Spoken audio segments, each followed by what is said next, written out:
The Bookstall, an epistle to Reinhard Kleiner, Esquire, Poet Laureate.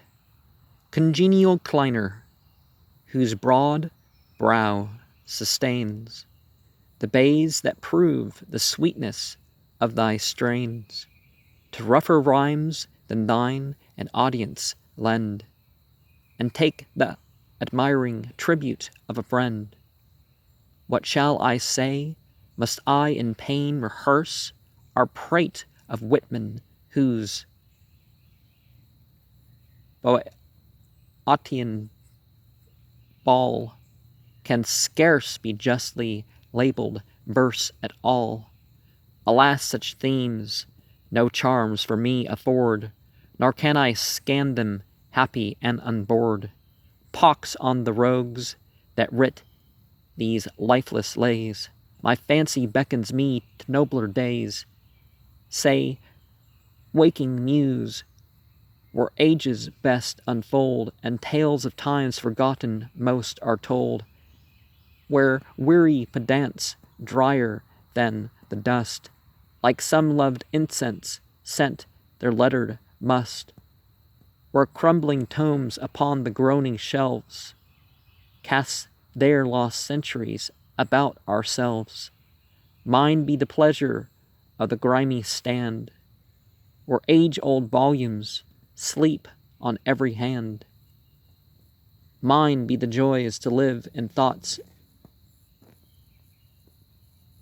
domestic, the bygone hours of volumes thick and lean, with witty's aid to count the zodiac host, our hunt with Johnson for the Cock Lane ghost, o'er Mather's prosy page, half dreaming pore, or follow Hawksworth to the distant shore. Ye old familiar friends, whom ages bless, how oft ye greet me in a different dress.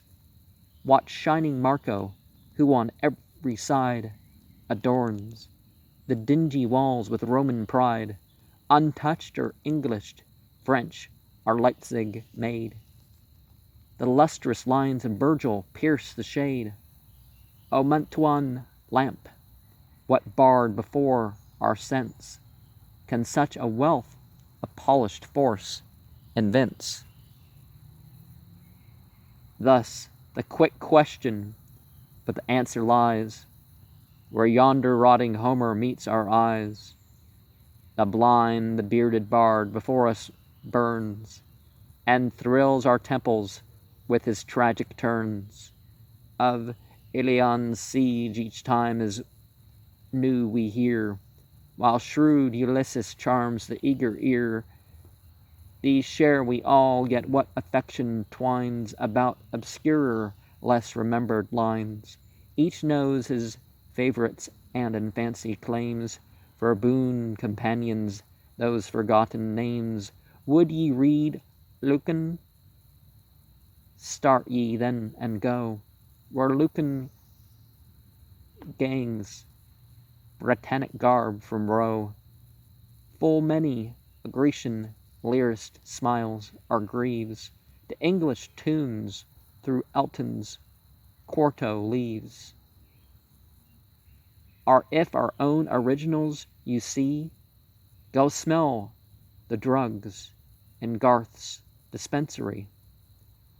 What shades scholastic through the twilight flit, where Knapton's sagging folios loosely sit. The skull-capped dealer, crouching on his stool, o'er the vague past can claim a wizard's rule.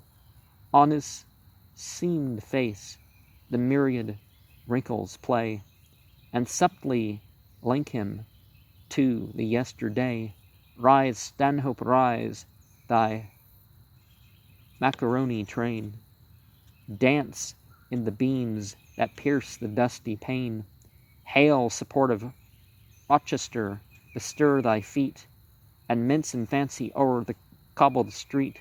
House after house appeared in gabbled rows, and the dim room old London's spirit shows. Upon the floor, in souls enfeebled blaze.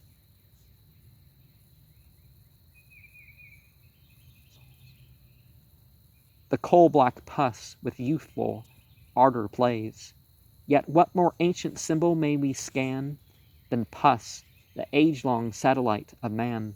Egyptian days a feline worship knew, and Roman consuls heard the plaintiff mew. The glossy mite can win a scholar's glance, whilst sages pause to watch a kitten prance. Outside the creaking door a nation boils, and progress crushes learning in its coils. The blessed past in mad confusion fades, and commerce blast retirement quiet shades. Unnumbered noises in demoniac choir wake the cursed pit and stir the seething fire. A million passengers in hastening heat jostle their fellows and disturb the street. From their coarse lips barbaric tones diffuse to shock the senses and affront the muse. Decadent day that culture must return to cloistered cell and men secluded learn. Oh, for the days when I would idly dream in grassy meads by Seekonck's swelling stream, when leafy grooves adorned the rising hill, and in the copse the feathered train would trill, when fragrant zephyrs fanned the summer green, and stars undimmed lit winter's snowy scene. Then flowed the verse spontaneous from the heart that now demands the student's labored art. Then poured creation's blessing on all us, which now we strain from books in dingy stall. Yet let us bless the bookstall whilst it stays, that too may soon be part of other days. And we can see with, if we look in the past or into a different culture, it's not that they would all disapprove of us, or that they would all approve of us, or some other group, or some other thing or action or something like that. There's certainly a difference. Even in communist China, one might say. Because people try to claim that Chinese are all alike. They're actually not really all alike. And certainly we have within this some lunar symbolism, you could say. But there's a focus on SOL, the solar principle.